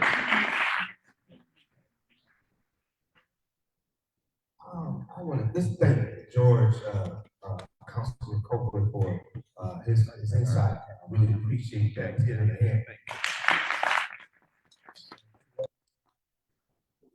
For the last portion, so I want to make this count. We'll give a shout out to all the community center leaders around the city who are helping our neighbors and our residents. So wherever you are, if you're still here, thank you for all that you do. My intent tonight is just to raise awareness to the issues that are taking place in our community. And real quick, with the show of hands, please answer these questions with the show of hands. First one is, how many are involved in housing right now? Show of hands. So we can see. Thank you. How many are entrepreneurs are in property development? Show of hands. How many contractors are in the room? One. Based on where you live, how many housing projects are underway in your neighborhood? Raise your hands. Show your hands. Last question. If so, are the people leading these projects, do they look like you? The reason why I ask these questions is because this is a state of Black community in the city of Saginaw. Even though as an executive director, I'm responsible for taking care of the entire community, which is our county and also our urban centers, it's important that we raise the issues that are at hand. I want to give you some statistics on where we are. 33% of the black population in the city of Saginaw or in this county are living in poverty. 33%. 17% of the households in Saginaw County are living in poverty. In Michigan, it's 13%. BV, which is Buena Vista Township, the city of Saginaw, attribute to the highest numbers of concentration of where the poverty actually is. 29% of all low-income population live with low food access. 10% higher than the state's average.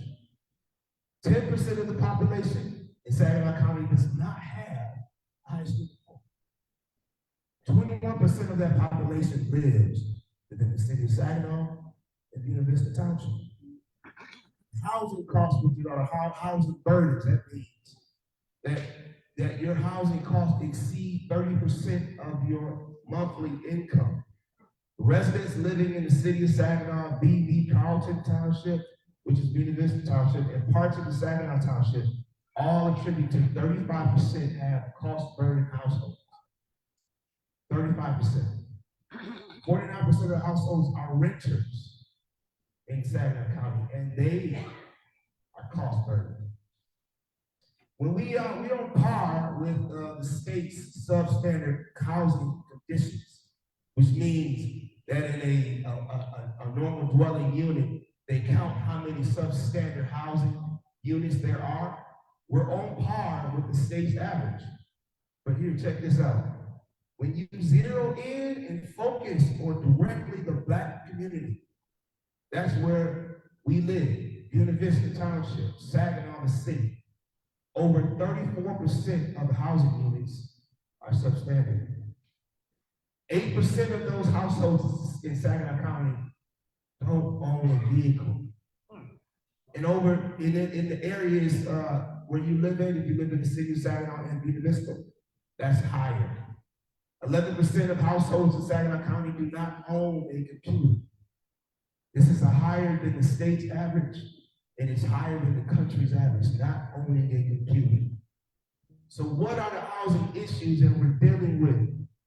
What are people calling CAC for? What are they calling DHS for? What are they putting the SERs in every month?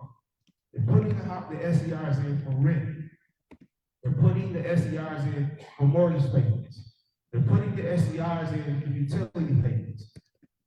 We right now have given out more money in utility payments, rental assistance, mortgage assistance than anything that we've done. Since COVID, this agency here, Saginaw CAC, has tripled our input, our output on emergency services. We've had to redirect programs just to take care of utilities.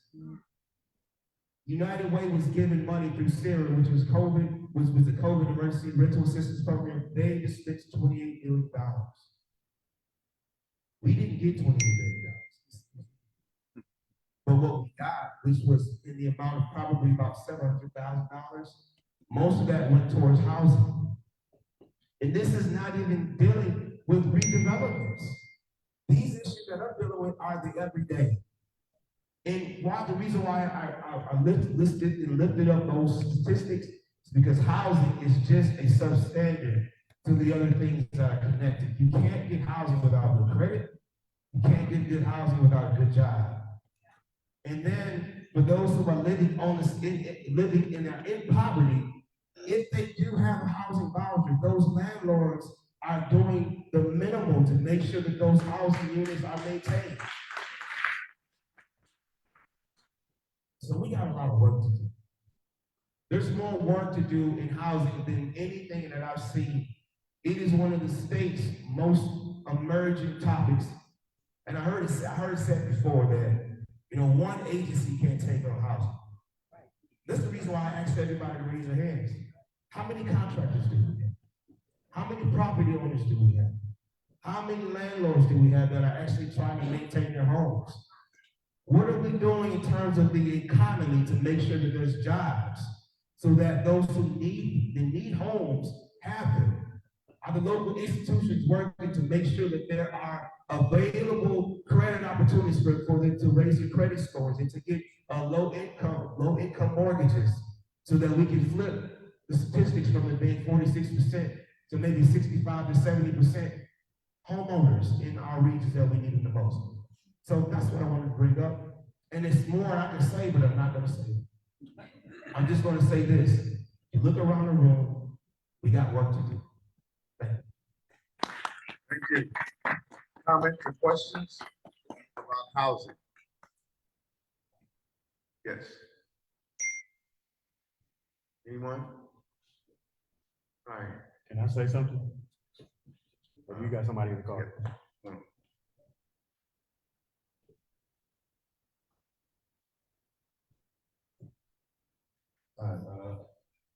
TJ, I just want to say thank you for bringing out those numbers, right? Because sometimes you can have an idea of what the gaps are, where the disparities are. But what paints a clear picture, gives you a good snapshot of where we really are the numbers. When you mentioned about housing, the state of Michigan, and sometimes it just blows my mind, for a family of four, for them to be able to meet the 6 basic needs, the state of Michigan says that they need to make $60,000 in a household. The median income for a family of four in the state of Michigan is $41,000. I mean, it's in the black and white, right? And TJ and I, we share some things. I love numbers too, right? In the state of Michigan, and we're here for the state of Saginaw, but in the state of Michigan alone, 63% of our families, 63% of our families fall within the ALICE population where they're working, right? They're ALICE, so ALICE is an acronym. I won't take much time. ALICE is an acronym. It stands for Asset Limited, Income Constrained, and Employed. What does that mean? They have very little assets, right? They're working minimum wage or even less than minimum wage, but they are working. They are trying, right? For our other counterparts, 40%. 63% of our families fall within that. We can't even provide. We're doing all we can. We're breaking the stigma of saying we don't want to work, right? We just subsidizing our household. We are out here busting our tail. That was my family story. I was working 3 jobs at one time. On the clock or on my way to the clock, 20 hours out of a 24-hour period. Boys over sleeping for 20, 30 minutes and rest stops just trying to get, my lights to stay on. Why is that? I mean, the numbers are black and white. It says we need this, but as a median, the state is this. Of course, there's going to be a struggle. So thanks to just bring up those numbers. Sometimes the numbers hit home. We got people here in our community that's working hard, that care, but yet we still struggling, and we do need the help. Thank you. Thank you. So we know that. Thank you so much, Councilman Copeland and Minister Coleman, for your information, and all of the panel for everything this evening. But when I think about housing, it just pulls on the heartstrings, especially Minister Coleman, when you broke down the numbers. And I know the work that you all do here. It's awesome work, but it's still just not enough. My question is to both of you young men, is where do we go from here? How do we change that? And I know that's a question maybe you can't answer right now, but how do we change those numbers? How do we help our people in the community change those statistics when we change those numbers for our people in the Saginaw area? And also another part to that is with Minister Copeland was sitting on the Saginaw Housing Commission, and you and I spoke the other evening. When you treat people, not you, but I've heard many stories over the years with Saginaw House, when you treat people like they're beneath you and they don't matter, a lot of people don't even want to go to Saginaw Housing or even stay with the Saginaw Housing Commission because of how they're treated. People want to be treated like human beings. They don't want to be treated substandardly or like they don't matter, like what their issues are don't matter. But those things have to change. You know, people want to be treated like human beings. We have a response.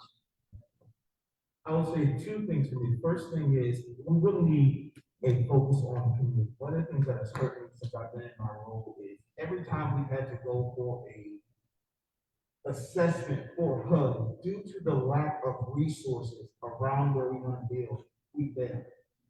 They have a scoring that you have to make in order, if they're going to put those funds into your development. When we have gone for those scores, due to the lack of development, we have failed and we have not met the scores. So that would be one thing, is really supporting the growth and development. One of the biggest things about our RAD projects while we're starting for us getting dollars is because we have grocery stores involved. And they told us, well, if you really want to build, you're gonna have to go to the township, because that's where the nearest grocery store is. So those are some things. And then also, I do want to share with what you said about the housing. One of the things that we have asked since I've been on the board as a housing commissioner is asking for the reports. What are our clients, those living in our units, what are they reporting? What are they saying? Making sure it gets back to us as commissioners, because I report to the executive director, she reports to us. If I don't have those reports, so we've been getting to, we want the reports from those living in the units. And if you feel, I know for me, some of my meetings, I don't see anyone, I don't hear anything until I talk to you. We talked the other night, and I got a lot from you. Those are the things that we need to hear. If you have anyone that is looking at any of our units in the housing commission, please report any wrongdoing. That is what we are here as a commissioner, to make sure those things are being handled. If it does not come to us at that commissioner meeting, if it is not coming through our reports, I may not see it. But you as a commissioner, my information is always there. Please contact us if there's something going on, because we are held accountable for that. Just as for city council, I'm the same way for our commission as well. Thank you. Yes, sir. Real quick, I want to say this. In our community now, there is a group that was able to solicit over $500,000 in a matter of weeks, months.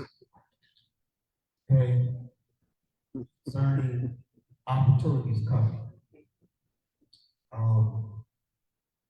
Say it If it plain. wasn't for Say it. Dr. Pam Pugh a year ago or 2 years ago, who helped CAC First Ward, Hope Jones, to secure $125,000 apiece for food restoration and food storage through Congressman Dan Pilley, we would not have funds to build and help to try to build an addition to the building. What I'm saying is that if we don't advocate for ourselves, we won't get any of the things that are out there.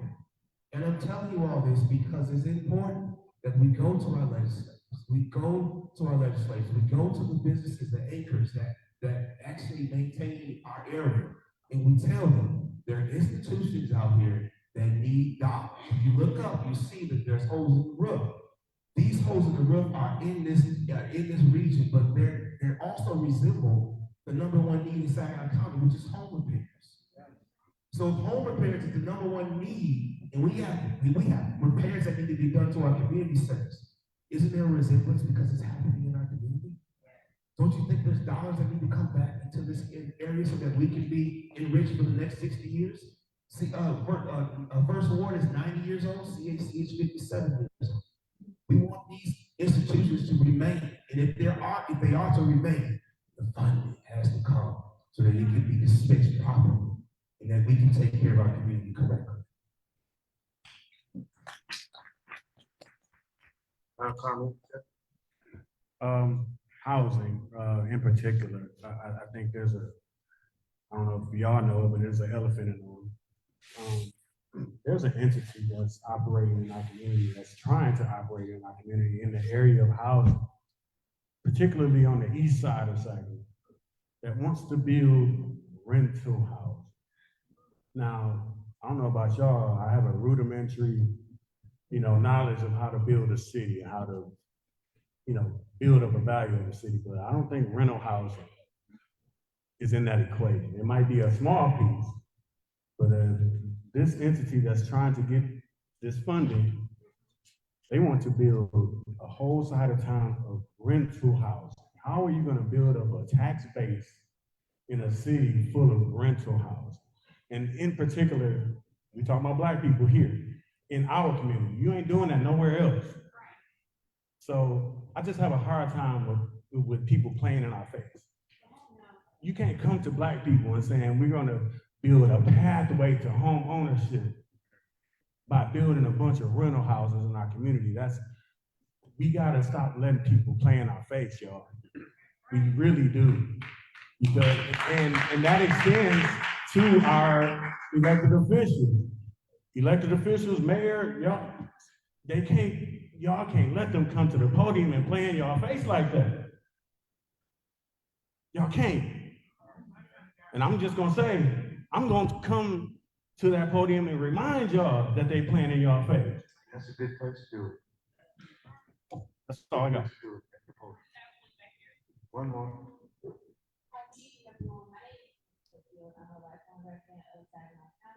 And I'm also a public health professional, and I thought I would be the next to ask, because the one on the flyer that talk about health equity.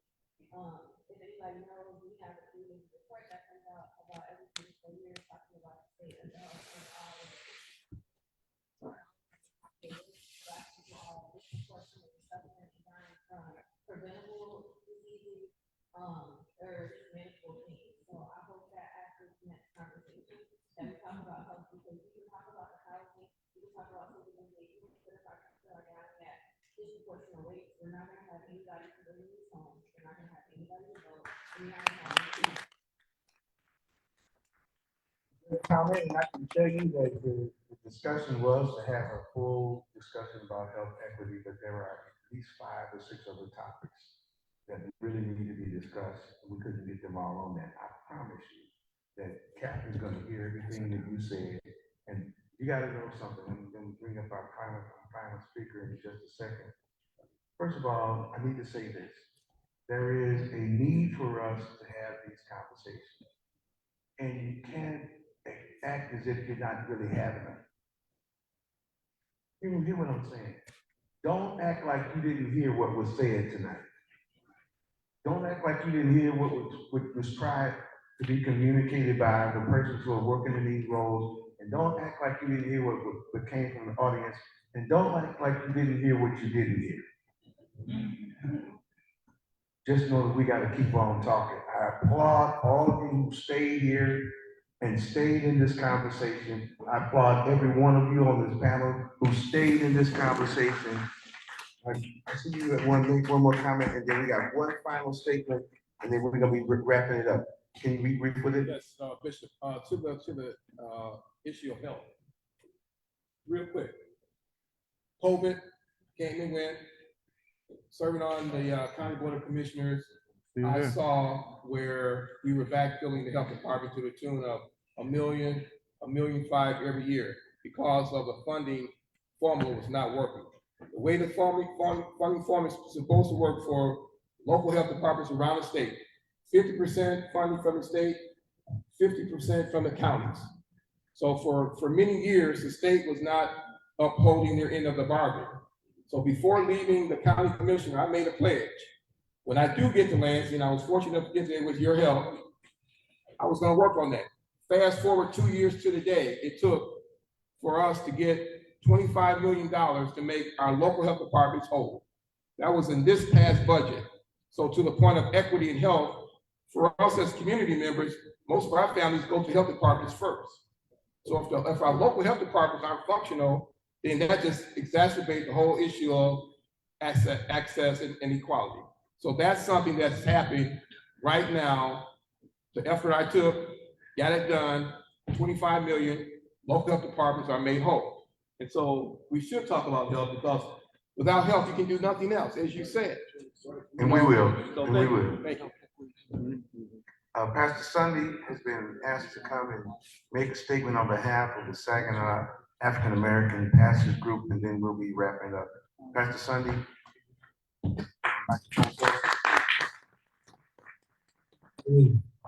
I'm Pastor Sunday, spiritual pastor on the Baptist Church. I'm also a member of the Saginaw African American Pastors. Some of you probably heard of the Saginaw African American Pastors when we were strong. When I first came Saginaw almost 8 years ago, when we started Saginaw African American Pastors, we had 41 churches involved. I felt good about it because when I came from North Carolina, we had churches running the city. People trusted us, they believed in us, and I thought we had it. But when I got here, 41 churches involved, I thought we had it going on. We down to 9 churches. What happened, I don't know. But I do, some of them I know they're doing things. They are doing things in the community. That's one thing. I made a lot of notes and I'm not going to read them. But the one thing I did hear a lot of was that it was division. I hear a lot of that in this community, division. This community is so divided. When my wife and I came here and I was here about 2 months, I said, you know what, the churches are so divided. I said, that's why people don't trust churches. They are so divided. Well, I came from, we ran the city. Churches ran the city. People came to us for advice. They came to us for help. And it could have been somebody from your church coming there. And we got together and we said, what are we going to do in this community? What can we do to help these people? I thought we was going to do that here. So I'm here to represent Saginaw African American pastors. I go to a lot of meetings here because that's what I do. Because I want to help the community. Dr. Coleman, we always running each other. We should be going to different committees, but we always together. Somehow we get the same, because we take back to the 9 churches we got involved now. What's going on? And my biggest thing is the division in this community. Churches. If your pastor is not involved with Saginaw African American pastors, you need to ask them why. They won't tell me because they always say to me, well, we're going to sit down and have lunch, and I'm going to tell you why we don't do that. They won't tell me. I haven't had lunch with not one different city. I'm not talking to you because I work with you. but I'm just saying, they won't tell me. So if you are a church member, you have a church. Oh, I ain't see you over there. You behind me. I mean, back of my head. But I'm just saying, they won't tell me. But if you're a member of a church and your pastor is not involved with Saginaw African American pastors, ask them why. Because we are trying to, 9 of us that's left, we are really trying to see what we can do in this community. That's why we're involved in so many. I mean, I'm involved in a lot. Pastor Coleman, I know, is involved in a lot. Pastor Campbell, Bishop Campbell, he's involved. But we're trying to find out why the rest of them are falling out. My motto from our church in North Carolina is we go beyond the sanctuary. That's our mantra we brought it here. But I just want to know why. And I want to applaud the young man that was sitting over there from the high school. Right here beside me. But I want to applaud him for what he said, because we need to listen to things like that. You need to listen. I was a cup master for over 30 years, and I'm finishing up with this. For 30 years, I was a cup master Boy Scout. My last cup master, who was 6 years old when I started with him, getting his eagle next month, and I'm flying to North Carolina. 57 eagles on our belt. On my belt. What happened to scouting? I heard they used to have it somewhere down the road. I got so many kids that went through JROTC, but I served in the military for 26 years. My church, it was a requirement that they take 2 semesters of JROTC in high school. It was a requirement. They had no choice. What happened to giving your children opportunities other than just, if you can go through high school, we'll see if you can have some money for college. There's so much money for college. Brother Bull, I'm gonna end with this. I need to sit down and talk with you a lot more, because there's a lot of things you said. I just wrote up I mentioned the whole paper right now, what you said. There is a program for children to learn about government. In North Carolina, we call it the PACE program. During the summer, children spent 2 weeks going to the Capitol to learn how to work with government. They were working with people like Representative O'Neill, Brenda Moore, city council people, the governor, the mayor, senators. We had that program. Why wouldn't we do that here? I'm agreeing with you, young man, it starts at home. Thank you. Thank you. Just take a few minutes. We've been talking, we already messed up our schedule. Let Pastor Bowen have a word. Yeah, if I could. That's really long. I just want, to make sure that we give some attention to something that I think is very important. We came together tonight to talk about the state of Black Saginaw. And not one time have we talked about community violence. No. We've talked about aspirational things, we've talked about things that need to happen, we've talked about housing, but we have not addressed the elephant in the room that prevents all of these things if we don't handle those issues. So I want to make sure that as we move forward, that is a conversation. Will be. In addition to that, I think that we also need to, these are things, oftentimes we don't talk about things that we don't understand. We need to have serious conversations about our community as it relates to innovation and technology, geothermal energy, renewable energies, things that are part of what the future holds. We talk about a lot about skilled trades and things of that nature, but some of our young people are super duper bright, and they can be on the cutting edge of what is to be offered here in our community. Lastly, the last thing I'm going to say is also with my brothers and sisters in media, we need to really make sure that as we have these conversations, that media, something that's often overlooked, is a part of those conversations, because often media has the ability to continue the conversation, to help steer narratives, and to make sure that we are continually staying on task by not only challenging our communities, but the powers that be, to make sure that we're able to speak truth to power. Thank you. At the end of this conversation, again, I want to commend all of the panelists. Please just give us a few more minutes as we wrap up. Please help me appreciate them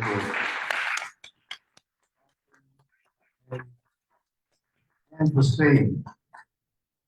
Now let me just close this down. I will give it to Jeff.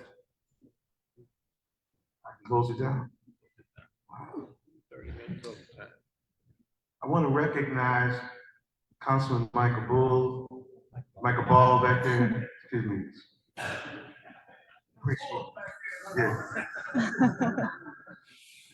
Our Superintendent of the State Board of Education, candidate for Congress, Pam Pugh. Councilman Oshkosh. Delta College trustee. That is right. Are there any other elected officials on here? Delta College trustee Archie Ball. You reached us, Scotty. I'm sorry. Is there anybody else? Because what we don't want to do is miss anybody who has given themselves to the public to serve, and that we support you. This has probably been one of my most difficult tasks. As a moderator, you don't have the privilege of making your own statements, engaging in the conversation. But I didn't come here without having a burden on my heart. There's a lot that I could say, because if I would just talk about what I did, that's all you would hear. I could talk all day, but I really am frustrated about what I can't get done. And how over the years, it's been us. There has been other folk that have stopped us. When I heard about the state of Saginaw tonight from those who are providing leadership, who are doing their jobs, it's all out there on the table. But at the end of the day, if it's going to get done, it's going to happen with some of us making sure that we hold them to what they said, and then we do our part. And then that we don't fight each other. It's terrible, y'all. We got a cake there, and we fighting over the crumbs. It don't make sense. All of the money that they talked about that comes in, comes out, It could come in and go out, and because we'll be so anxious to play the crab in the barrel attitude, and you don't want to get, I don't want them to get, I don't want that, I don't want this. If we don't start paying attention to each other, work together, unify around real issues, we're gonna miss it. This is the beginning of important conversations that need to happen. Community Alliance for the People appreciates every one of you that has come out, appreciates all the conversation that has been had. And I'm gonna ask if you will make the commitment that the next time we have a meeting, that you come. Too many times we go to one meeting and because we didn't feel like we got it all done, we don't go to the next meeting. Nothing happens without meetings and conversation. I've had bread sandwiches before, but I don't like them. I'd rather have a sandwich with some meat in it. So let's put the meat in the sandwich, okay? Thank you for our president, Brother Jeff Bulls. Come on and close us out now.